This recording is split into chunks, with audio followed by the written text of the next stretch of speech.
Poor Sisyphus. For his trickery and arrogance, he was sentenced by the gods to roll a boulder up a hill, only to see it roll back down, and then repeat this grueling and pointless task over and over again for all eternity. At least, that's the official version.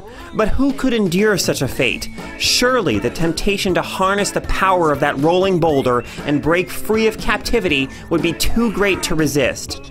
In Rock of Ages, Sisyphus makes lemonade out of lemons, using his giant rock to escape the underworld and set off on a journey that sees him clashing with some of history's greatest leaders and conquerors. In this spirited game of assault and defend, it's enjoyable to smash into and roll over the opposition, but the defensive elements of the game don't pull their weight, making this boulder's journey throughout history a woefully uneven one. The tale Rock of Ages tells is gleefully nonsensical, with cutscenes before each of the game's single-player stages that thrust Sisyphus into conflict with another personage, either historical or mythical. These scenes irreverently weave historical events and pop culture references in ways that are always lighthearted and may occasionally make you chuckle. The game's visual style, which takes obvious inspiration from the work Terry Gilliam did as an animator for Monty Python segments, uses images taken from classical paintings and other works of art to represent Marie Antoinette, Bacchus, the great he-goat, and everyone else you encounter on your adventure. This look gives the entire game a whimsical vibe that's an ideal fit for Rock of Ages' goofy gameplay.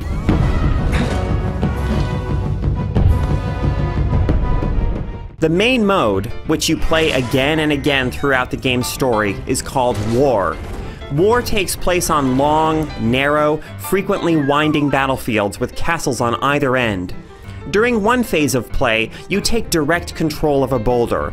Your goal is to roll the massive rock right into the enemy castle's sturdy gates, damaging and eventually destroying them. Once the gates are no more, you can use your boulder to unceremoniously defeat the helpless enemy commander before he or she defeats you. Navigating the twisty path to the enemy castle can be a bit tricky, but if you fall off the edge, you're placed back on the field, none the worse for wear. Still, the few seconds this costs you can mean the difference between victory and defeat. The boulder has an appropriate sense of weight to it. It's slow to get moving, but can build up tremendous speed and momentum when it's rolling downhill. It can also leap into the air, which is useful, a little too useful, for avoiding the defenses your enemy has placed in your path.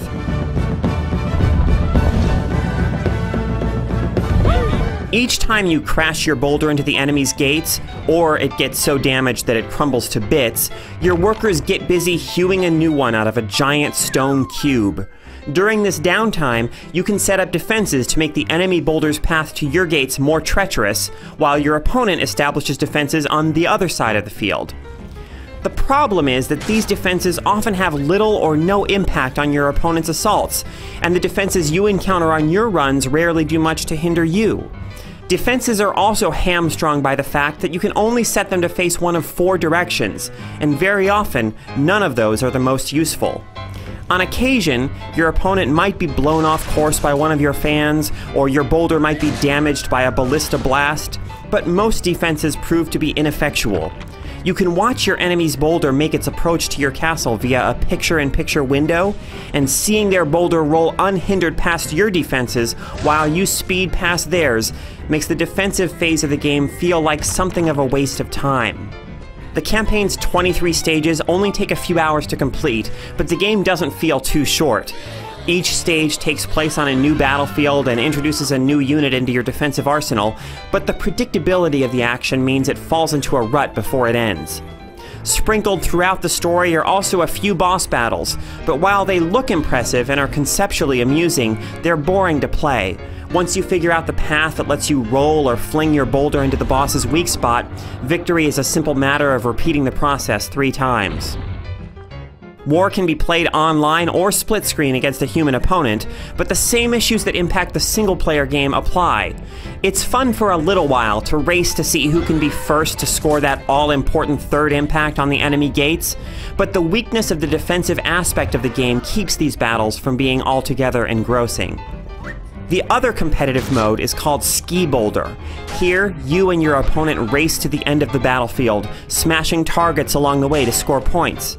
At the end awaits a ramp and a skee-ball-like panel with boulder-sized holes that convey a score multiplier to the player who gets his or her boulder into one first. This mode gives one player an advantage on certain courses by giving him or her an inside line on the track. Regardless of which battlefield you select, Ski Boulder is too shallow to hold your interest for long. The same can be said of the time trial mode, in which you earn medals by racing to the end of a battlefield within a set amount of time. The boulders are fun to smash things with, but they're not fun to race, so this mode doesn't play to the game's strengths. In fact, too much of Rock of Ages doesn't play to its strengths. A rolling stone gathers no moss, but this stone spends too much of its time not going anywhere.